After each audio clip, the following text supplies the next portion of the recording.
Hello and welcome to another Spiritual Mind video. Brandy Nicole here, and it's actually July 4th, and today, for whatever reason, I feel some spiritual significance coming in because a year ago I was dating someone, technically a relationship, but I think a month later I decided to close out of that relationship because I didn't see any long-term potential. So today is a day where I have moved back to my hometown after 10 years away. I've been here about 2 years now, and I am just sitting with where am I now versus where I once was. And so it's a beautiful day.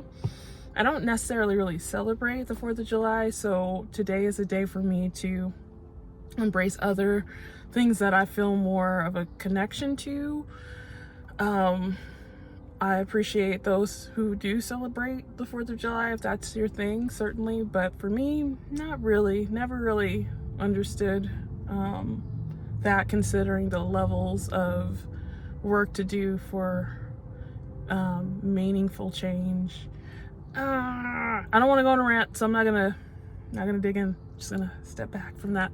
Anyway, the point is, I am here and I am honoring a tradition I started last year of going to a sacred space on the 4th of July instead of, other stuff. Obviously, I mean, there's barbecue I could find if I really had to. But I guess living away from my family for so long doesn't make me feel super compelled to go running to family functions. I don't even know if my family's having functions today, truth be told. But I just got out of the gym and that was fabulous. So I got a good hour and a half in this morning, and instead of just going right back home, I am going to go to the Grotto, which is a place in Portland, which is pretty cool. But while I was working out, I'm gonna need to eat something between now and the Grotto because of that workout being more intense with a lot of lifting. So I found this, which I'm excited to try because I've been obsessed with things that have strawberry flavor or strawberries in them. So this is 1 gram of sugar, 40 grams of protein, and it's kind of like a meal replacement shake, I guess, but the calories are only 220. So I found this protein bar, which is also new. I just got them from 24 while I was there, 24 Hour Fitness. And I haven't tried this before, so if it's good, then great.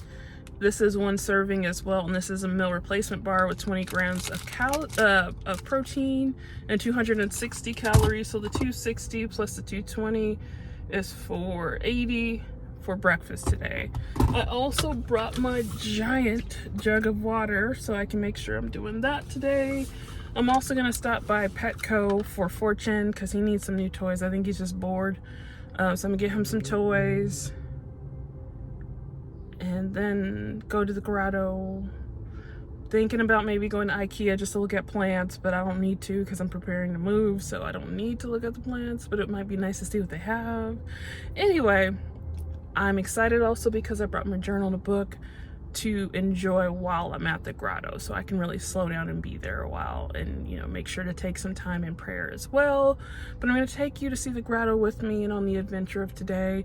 But today is one of those days where I'm kind of connecting with where was I last year, where am I this year, what has changed has been quite a bit. Last year, I think I was just starting to tap into my faith and moving beyond spiritual, and now I feel like I'm in such a different place. Anyway, we're gonna keep the adventure rolling, and maybe I can weave in some of the other things that have come into my awareness more lately. So we'll continue our conversation. Okay, see you soon.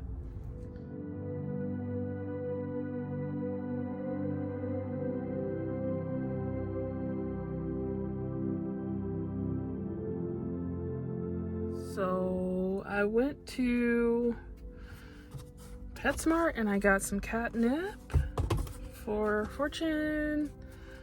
And this seemed interesting, so I found a couple things. I'm parked at the Grotto. that protein bar was gross. I took 2 bites and then just couldn't do it anymore. So I actually had a protein bar in my bag. This Quest bar is what I did instead. It was much more palatable. And it has 21 grams of protein and it's only 190 calories. So I actually saved some calories and got more protein out the deal. So I'm gonna put on my little hiking cap here, and I'm gonna pack up my book and journal, and I'm reading, well, here's my journal. And I just started reading this book, I'm not sure, Calling in the One, 7 Weeks to Attract the Love of Your Life. I find her writing style to be interesting, and that's super important for the books I read. So I'm really curious because so far I'm at the part of the story where this woman had like learned to focus on improving her behaviors that would maybe open up more space for the right kind of love. So that's good. I'm curious about that. Always like to check my blind spots. But also I think the other thing that I find interesting is the love that she called in.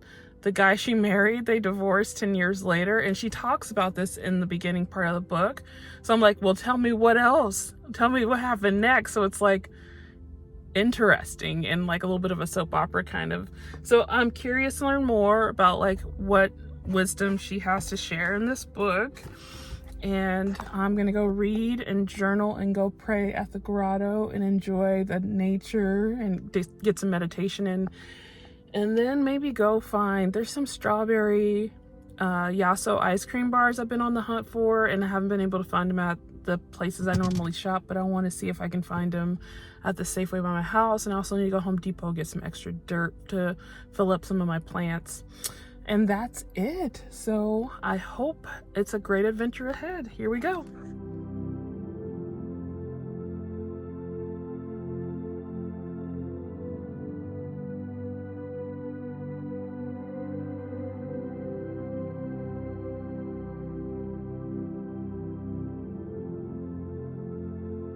Welcome to the grotto. This elevator will take you 110 feet to our upper level garden. You will find the meditation chapel with its dramatic cliffside presence to your left. Beyond is a natural gallery in the woods. Over 1,100 varieties of trees, flowers, and plants provide a serene woodland setting to be reminded of the presence of God in nature. The gardens, chapels, and artwork reflect the saving activity of God on our behalf. We're sure you will enjoy your visit.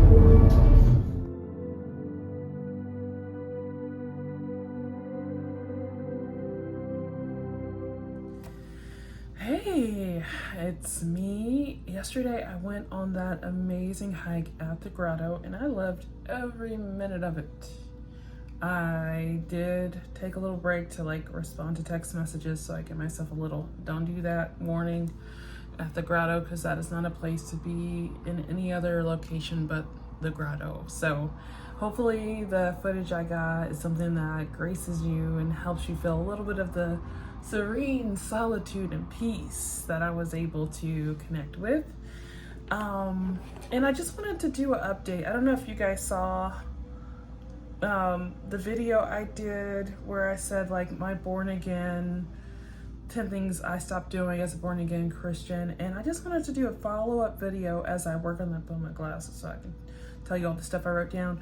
But I just wanted to do a quick follow-up on that and some things that I've learned since then, because I think the big shift for me in my faith walk was definitely last November, where I just was in like a whole different place emotionally when it came to closure for some certain things that I had been working through, thought they were completed, but you know, I was actually in the next phase of healing. So this is something that I talk with my clients about often, is sometimes we heal to the extent of where our perspective can be at that time, which means continued healing means maybe later with time passing and other elements to be in place, then we see the next perspective point in healing, sort of like walking up a mountain. The higher you go, the more clearly you can see. the full picture. Okay, so last November, I definitely was right in the middle of reaching another peak of healing that I hadn't noticed or comprehended prior. So that's where I really leaned on my faith with God and grew my faith with God, because only God could have gotten me through that, because that was just a lot to deal with emotionally. God and a good therapist, let me tell you, that combo right there. Anyway, I don't want to talk about that too much, because everything is settled there. Life is good. I've evolved from that place until I see if there's more healing work to do there.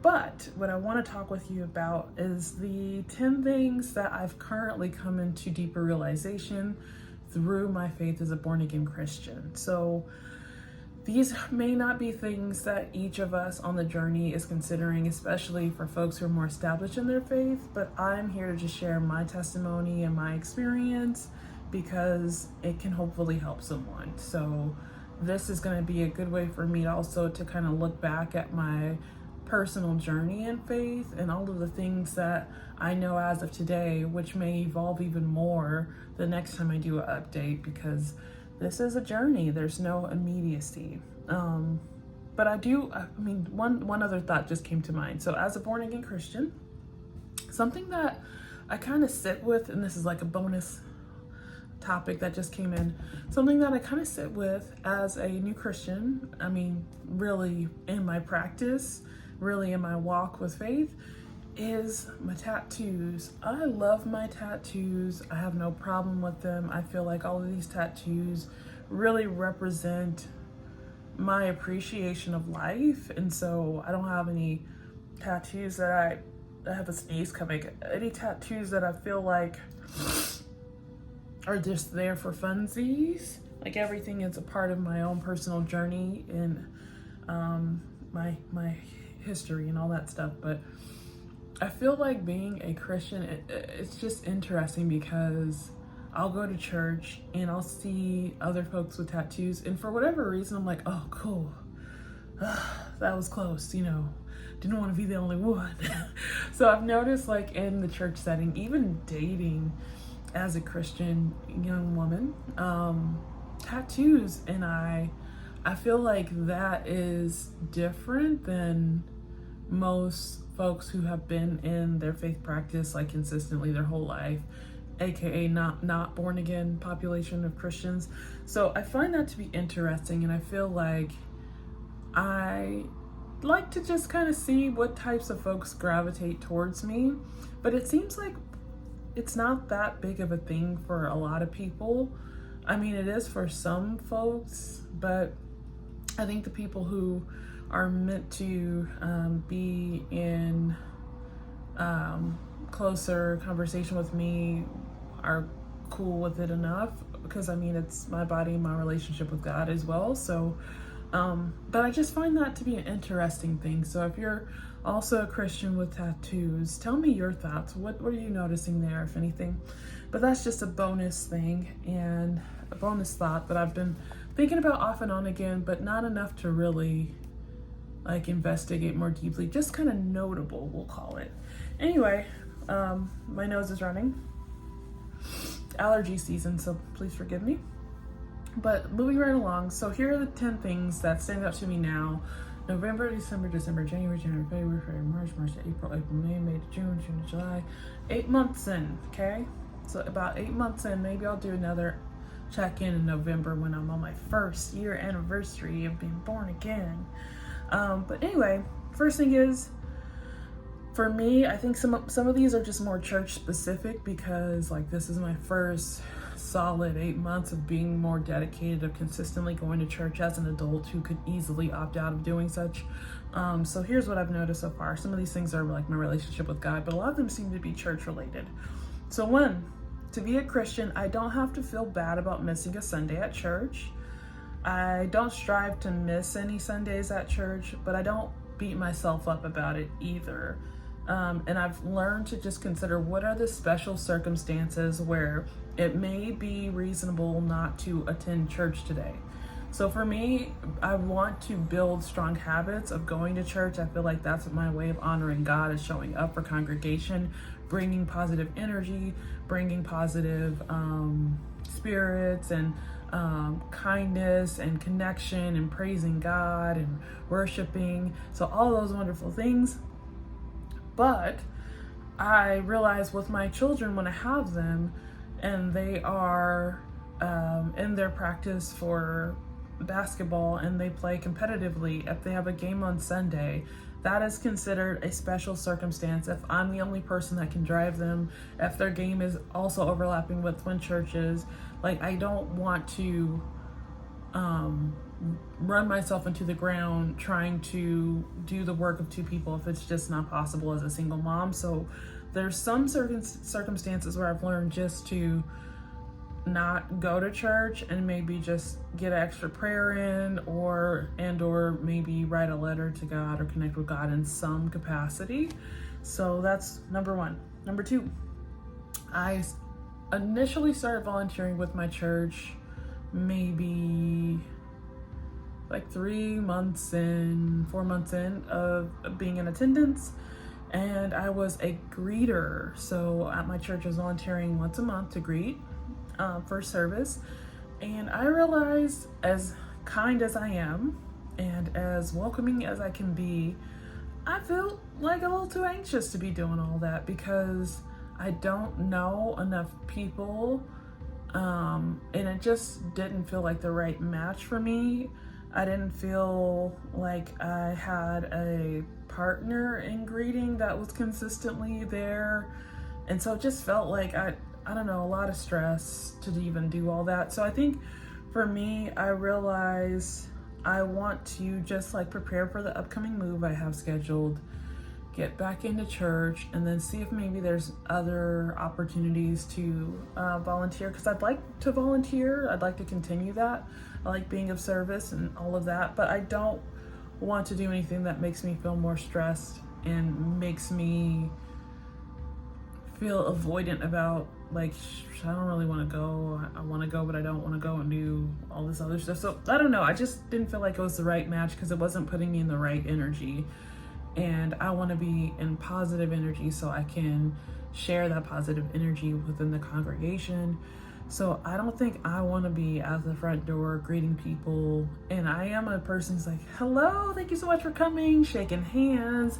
But that's a lot of social energy on a Sunday when I'm trying to not be out of 10, trying to be out of 6. So energetically, that didn't feel like the right match. So I'm gonna just take a minute, allow myself to rest, because God knows my heart, and I am going to revisit like how I can volunteer, because I don't think greeting at the front door is it.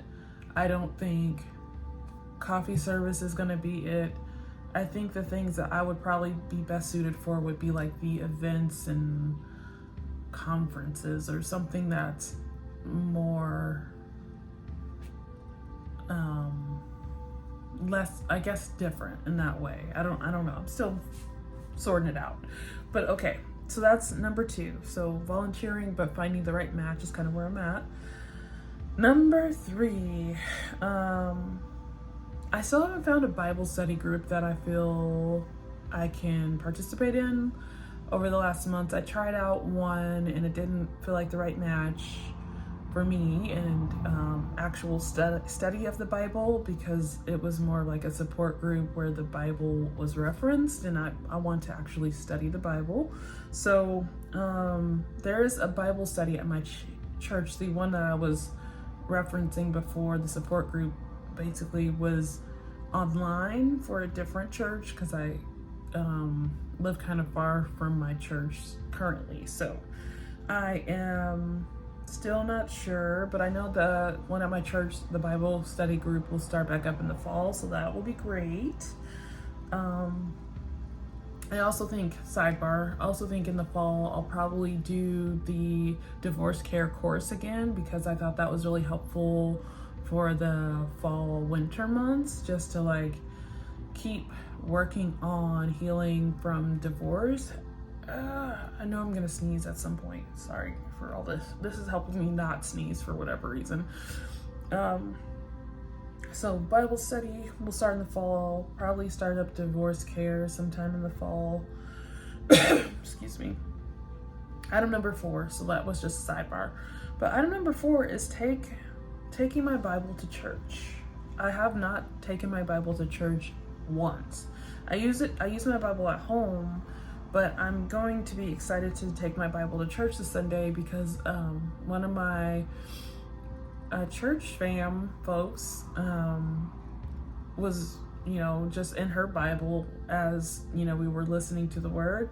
And I was like, oh, I have a Bible at home with all those note-taking areas. I should take my Bible and see if that fits here because, I'll usually just notate during church, like anything that stands out, anything that I'm processing, that I'm learning. So I feel like just take my Bible and see how that goes. But I will tell you that I don't see a lot of people at my church with their Bibles out. So it just seemed like maybe it wouldn't be necessary. And then I got into my notating and didn't think about it again. But I'm feeling called as of recently to start taking my Bible with me to church and see if there's more I can decipher and create like my own little Bible study on Sunday at the church with the whole congregation. So that's pretty cool. Number 5, I am a person who likes to talk, but when I'm new, I can be a little bit shy. So I'm 8 months into being at my church, and some people recognize me, some people know me by name. Some people come up and give me hugs and, start up a conversation with me. So that's really nice and warm and welcoming. So that feels great. But I'm still a little bit on the shyer side because I feel like I don't necessarily know a lot of the people from my morning service congregation just yet. And I thought, like volunteering would be helpful. But I think I just got more stressed and wasn't really retaining much of, who I was meeting and all that stuff. So I am going to keep working on having small conversations at least once or twice per church visit. Sorry, there was a nap. Because I want to keep feeling connected to my peers, and it's a matter of making the effort to have conversations and to get to know people. But it's just like one of those things where it would be nice to, I don't know, figure out what events to go to like build more one-to-one rapport and connections. So it's either that I sit next to someone and I'll start talking with them because we're sitting next to each other. So talking with my neighbor in the pews, that's normally where I'm drumming up conversation. But also when we come out after church, if there are people I've already had, some conversation with and know a little bit about, I'll check in. I'm trying to think of like more questions, but I always try to figure out like how, like, I don't know, people want to go home after church. So just trying to figure out who likes to talk shop, who's trying to get out the door, trying to respect people on their different plans after church. But a few people come out and just kind of hang out and just like post up. So I'll talk with those folks a little bit when I see that they're just posting up. So working on conversation, connecting with my church fam, and so that's in progress as usual. Item number 6. I realized at first I was trying to go to different church events to like build more connection, really engage with my church and church family. But I realized I don't want to just go to things that don't make any sense for me. And I know that can be like, oh, that sounds a little self-centered, but I'm realizing I want to be comfortable even at church. And I know like in some ways I can be up to grow and I can be up for challenges, right? But I also don't want to go to bunco night because I don't personally have any interest in doing math in my free time. That's not for me. Even if it's at the cost of church socialization and connection with others at church, I just don't want to do it. So like those kind of things, are what I'm talking about. So like I can go to church for showing up for when folks are getting their baptisms on and supporting. I can go to church for special services for worship, but I can go to church to do like women's congregation activities and, you know, shared community worship and all that.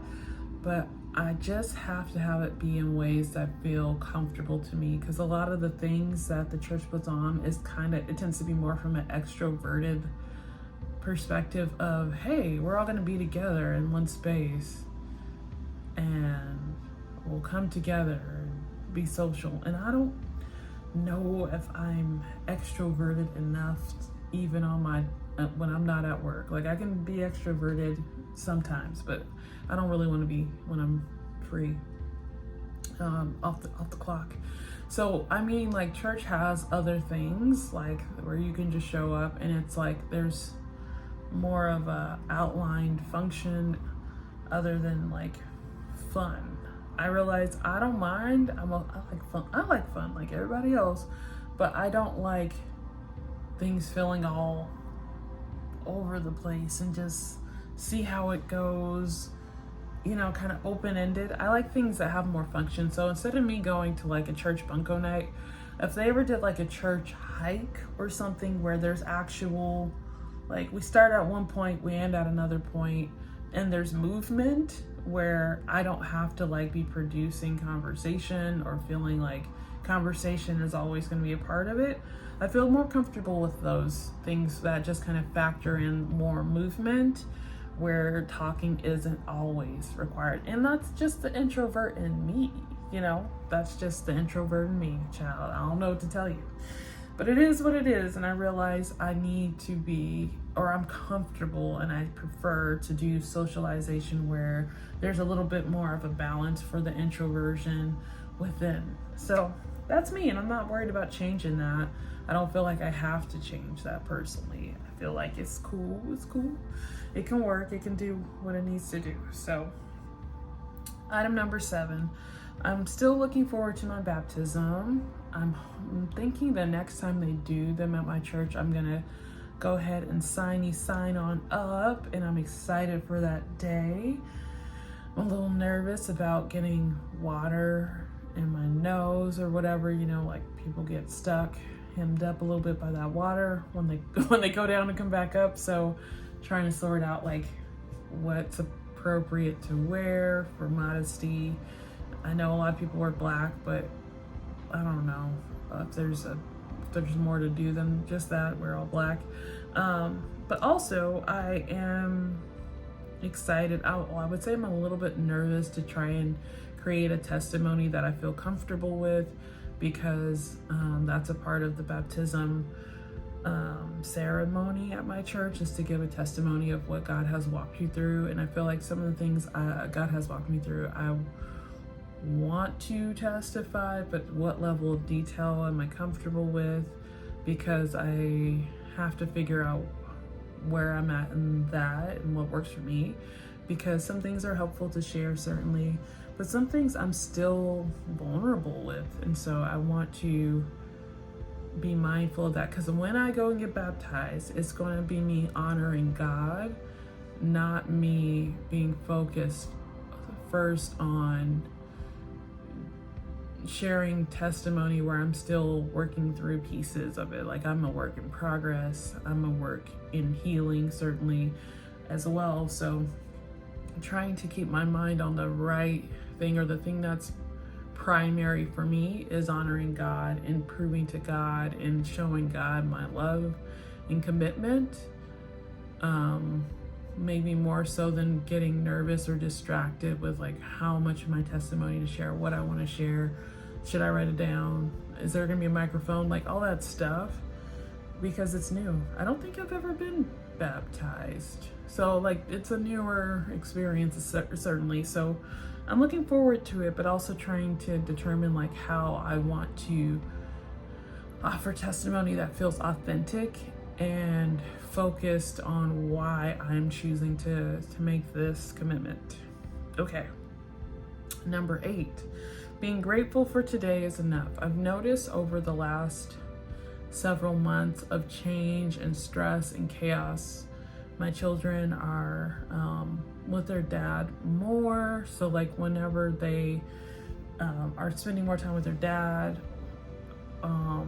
there's a little bit of emotional shift as they like go with their dad. I of course miss my babies, but also I think they miss me, and they're adjusting from not having us all under the same roof. So that can be kind of a trying time where I feel like I just have to remember to be grateful, practice understanding today is enough, and everything's mostly going great, and everything else is on the way. God has a hand in all things. So just trying to remember that in real time as I kind of come in from my lens of being a single mama. And I mean, my children's father is in the picture. You know, we both operate at 100 when we have our kids, but we just do it so differently. So that can be a little bit jarring for my children. So I'm always trying to keep a little extra eye out and extra offer extra support,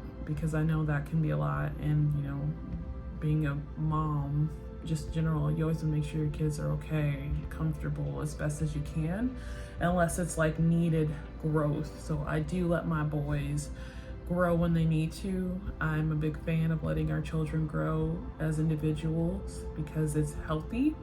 But when they need me and they're distraught, or if they're having a hard time, then I'm gonna be there. So, and you know, try and make sure that they're okay. So there's that. Also, number 9, settling into my faith practice. So I'm actually getting a good routine established. We're going to church weekly is pretty easy, except when there's like special circumstances where I'm not able to make it. But also daily prayer has continued for me, and that's really comfortable.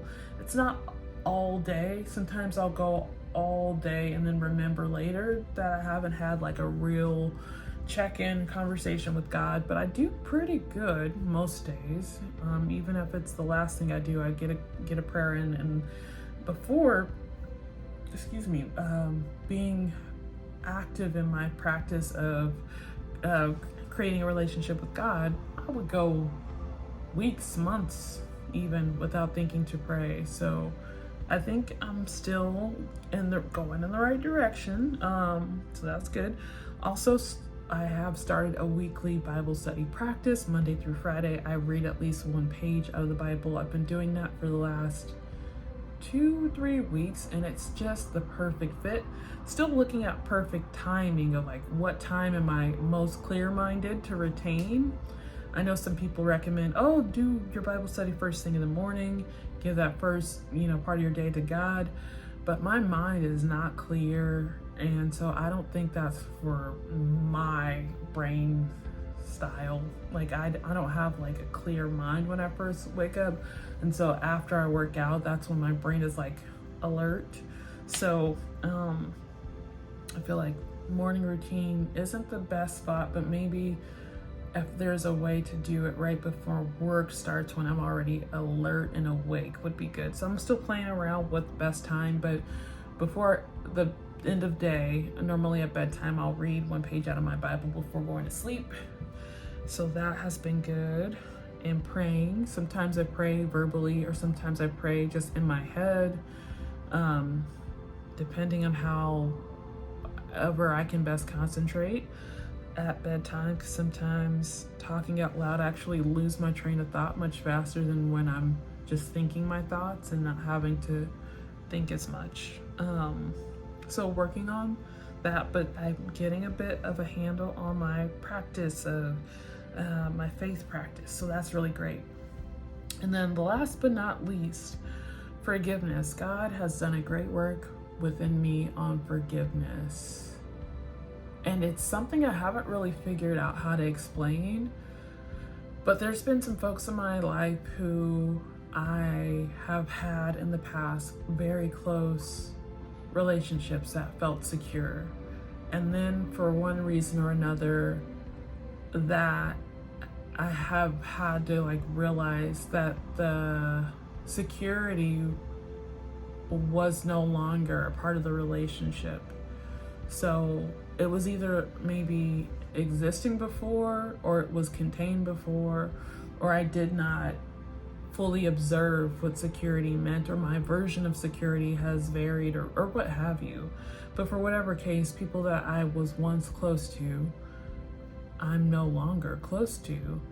And like learning how to forgive whatever disappointment exists within that, because it can really hurt to have relationships close that you don't expect to close, but they just do sometimes, you know. So God has done a great thing for me to really work through the process of understanding in those relationships, you know, what I can appreciate, certainly,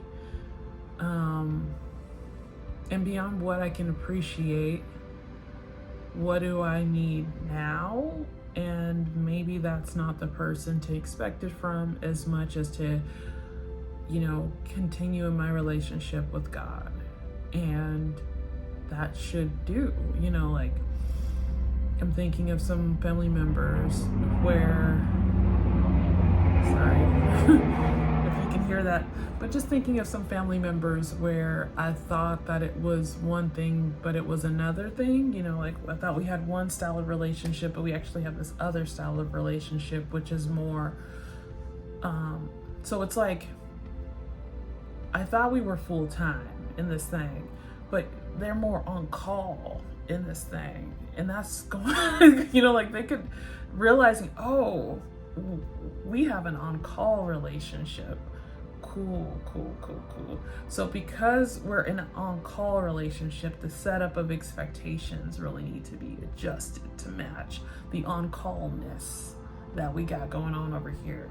So that took a minute to understand, like, oh, okay, you keep trying to make it full-time when it's not full-time. Sis, it's on call. So God said, hey, they on call. And so like, okay, God. And then like that helps to like just put realistic expectations, but also realistic output into those relationships.